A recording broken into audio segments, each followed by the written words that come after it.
Assalamualaikum kawan, selamat datang di Kayu Lara. Inilah tempat yang disebut dengan berbagai nama. Orang Yahudi menyebutnya sebagai Har HaBayit atau Bait Suci. Orang Nasrani menyebutnya Bait Allah. Sedangkan orang Islam menyebutnya sebagai Masjidil Aqsa, Masjid yang jauh, atau Baitul Maqdis. Sejarah agama Samawi, yaitu Islam, dan dua agama lain, yaitu Yahudi dan Kristen, memang tidak bisa lepas dari tempat ini. Bahkan bagi orang Yahudi, ini adalah tempat yang paling suci. Sedangkan bagi orang Islam, ini adalah satu dari 3 masjid suci, dan merupakan kiblat pertama. Kompleks suci yang juga disebut Al-Haram Asy-Syarif atau Temple Mount ini berdiri di kota Yerusalem, atau Darussalam, tanah yang juga disucikan sekaligus diperebutkan 3 agama. Yerusalem berarti negeri yang damai, tapi ironisnya dari dulu sampai sekarang konflik terus bergejolak di sana. Bait suci ini dibangun secara sederhana oleh Nabi Yakub alaihissalam. Dalam hadisnya Rasulullah Muhammad Shallallahu alaihi wasallam mengungkapkan bahwa pembangunan Baitul Maqdis atau Masjidil Aqsa ini dilakukan 40 tahun setelah Nabi Ibrahim membangun Ka'bah atau Masjidil Haram di Mekah, yang merupakan tempat ibadah pertama di bumi, yang awalnya diinisiasi Nabi Adam alaihissalam. Pembangunan Bait Suci atau Bait Allah secara megah dilakukan oleh Nabi sekaligus Raja yang kaya raya, yaitu Sulaiman alaihissalam. Orang Israel atau Yahudi mengenal bangunan ini sebagai Bait Suci pertama. Orang Islam menyebutnya sebagai Masjidil Aqsa. Masjid artinya tempat bersujud. Dalam keyakinan Islam, semua nabi membawa agama tauhid atau Islam dan beribadahnya berupa sujud. Walau namanya waktu itu bukan sholat, namun sampai sekarang masih ada aliran Yahudi dan Nasrani yang ibadahnya mirip sholat. Bangunan ini bertahan sampai tahun 586 sebelum Masehi, sebelum dihancurkan oleh bangsa Babilonia yang dipimpin Nebukadnezar. Selain menghancurkan bangunan suci, bangsa Babilonia juga mengusir bangsa Israel dari Yerusalem.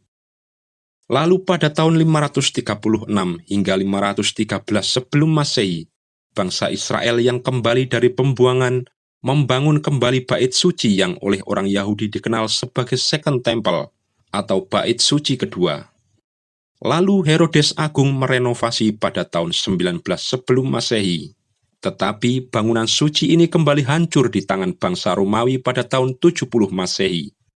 Versi lain, orang Yahudi sendiri yang menghancurkan agar bangunan suci itu tidak tercemar oleh bangsa Romawi. Pada tahun 530 Masehi, Kaisar Justinianus membangun gereja di lokasi itu untuk Bunda Maria. Namun dihancurkan oleh Kaisar Khosrau II pada awal abad ke-7 Masehi. Pada tahun 637 Masehi, pasukan Islam mengambil alih Yerusalem dari penguasaan Bizantium. Khalifah Umar bin Khattab kemudian masuk Yerusalem dan menuju ke lokasi Bait Suci. Ternyata yang didapati adalah lautan sampah. Reruntuhan Bait Suci ini bertahun-tahun dijadikan tempat pembuangan oleh orang Nasrani sebagai penghinaan pada orang Yahudi. Lalu Khalifah Umar dan pasukan Islam membersihkan tempat itu dan membangun kembali Baitul Maqdis. Sebab inilah Masjidil Aqsa salah satu masjid tersuci tempat Rasulullah Mi'raj dan kiblat pertama umat Muslim. Pada tahun 687 hingga 691 Masehi, Khalifah Bani Umayyah Abdul Malik bin Marwan dan anaknya Al-Walid bin Abdul Malik membangun kembali Baitul Maqdis. Tapi Masjidil Aqsa ini hancur tahun 746 Masehi karena gempa. Saat Bani Abbasiyah berkuasa di dunia Islam menggantikan Bani Umayyah, Khalifah Al-Mansur kembali membangun masjid ini pada tahun 754 Masehi. Ternyata gempa terjadi lagi pada tahun 1033 Masehi. Lalu pada tahun 1034 Masehi, Khalifah Fatimiyah Ali Az-Zahir merenovasinya kembali. Setelah Paus Urbanus II menyerukan perebutan kembali tanah suci dan terjadi perang salib, Yerusalem lalu dikuasai oleh pasukan salib pada tahun 1099 Masehi.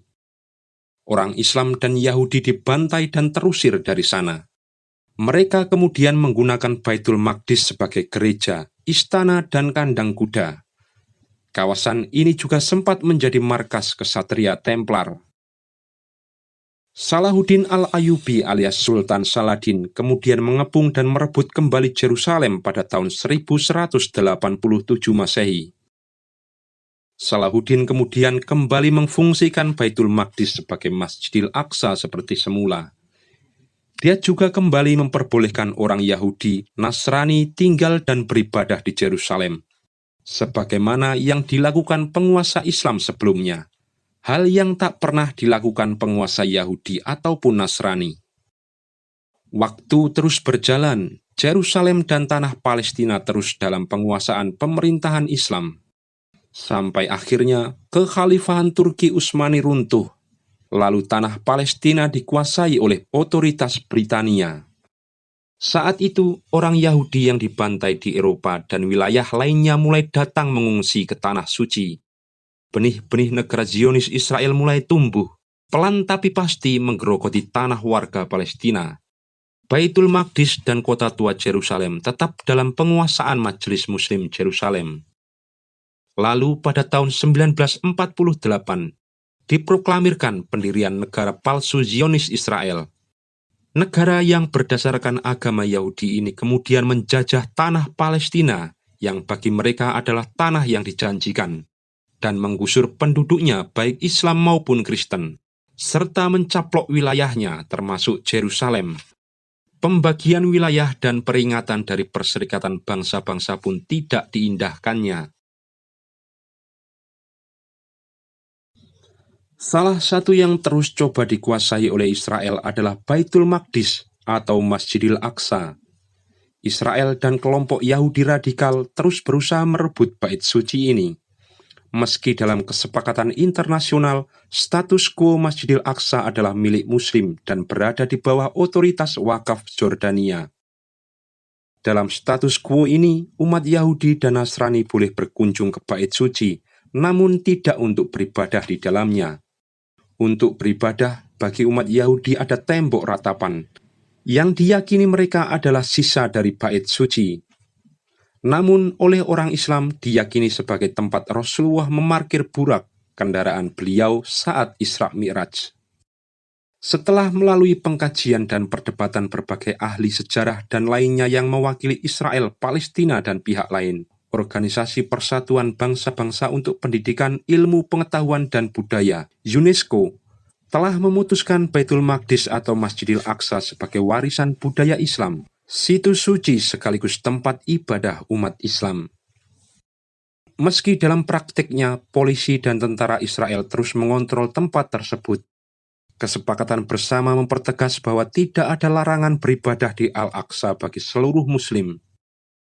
Tetapi Israel bersama ribuan aparat dan golongan Yahudi garis keras pernah menunjukkan simbol menguasai Masjidil Aqsa dan membuat kisruh di sana pada tahun 2000 hingga memicu intifada kedua.